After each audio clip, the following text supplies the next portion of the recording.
We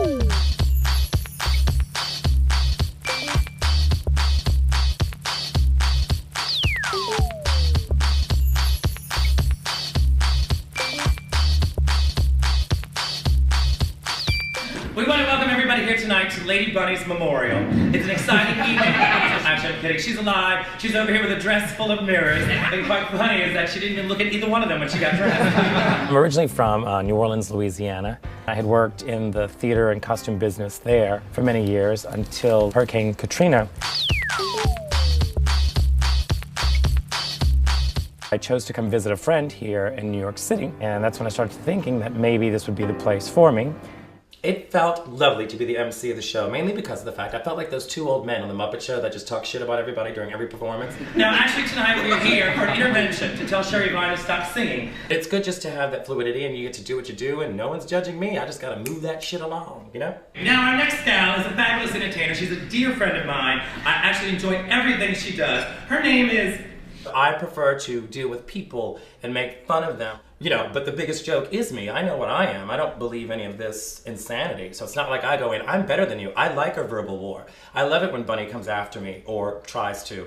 To me, that's, you know, that's what humanizes the whole situation. And that's what makes it entertaining to other people. I mean, who wants to see somebody in an evening gown singing a ballad? I started doing drag 13 years ago in New Orleans. I was doing a play that I had costumed.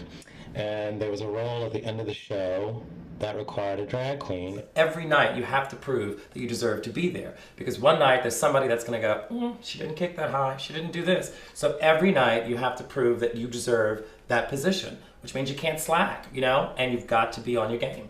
I didn't plan for it to take me this far, you know? So it's one of these things where I would love a variety show, I'd love a TV show, you know? Anything of that nature would be, you know, fun for me, because I do like that kind of a situation with, you know, a live audience or something like that, you know? Anything's possible, I guess. Have a wig and a dream. Want to buy some nuts? I already have my own salted nuts, thank you. How long does it take you to do that hair? This hair, it's done in sections. It's like my Lego hair, so I just pile each piece on. You know what I mean? Tetris hair. I try to create some depth so, you know, you don't notice that I have a big nose or a penis. You know, it's gonna distract. Emphasis on the hair, then you're not looking at somebody's balls, you know? Some people tuck a little extensively. Some people use duct tape because they don't wear pantyhose. I wear 14 pairs of pantyhose because I don't shave my legs, and I strategically place my penis up my neck, under my wig, to give me such height and volume.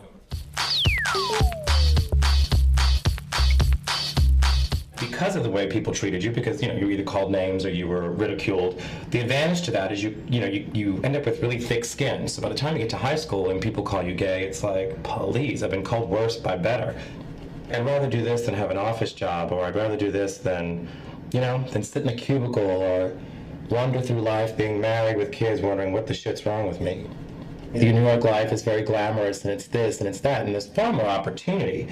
But not for a minute do I believe that it's, you know, this magical place. It's hard. You know, you have to live, you have to work, you have to pay rent, you have to, and not that you don't do that anyplace else, but coming from the South, especially New Orleans, it's a lot easier, you know? It just requires a little more effort here. My average day starts at 8:30 till 4:30, and it takes me about an hour to get back home uptown. Then I start the process of becoming the character, head back downtown, and then the show is anywhere from between 12 and 12:30. I've been in a wig since 8. By the time you're paid and out of there, it's a good 2:30 in the morning. I always said I don't have a problem with being 34, as long as my waist isn't. Look, we do what we do, we're all very different, and yet when you all get together, as I said, I mean, I made a joke earlier about everybody being talentless. Not the case. I don't feel that way about them. I think there's good qualities in all of them. At the end, we all do get along, we all do cut up, and if you take it personally, then it's stupid, you know, because you're a man in a wig, you're a clown.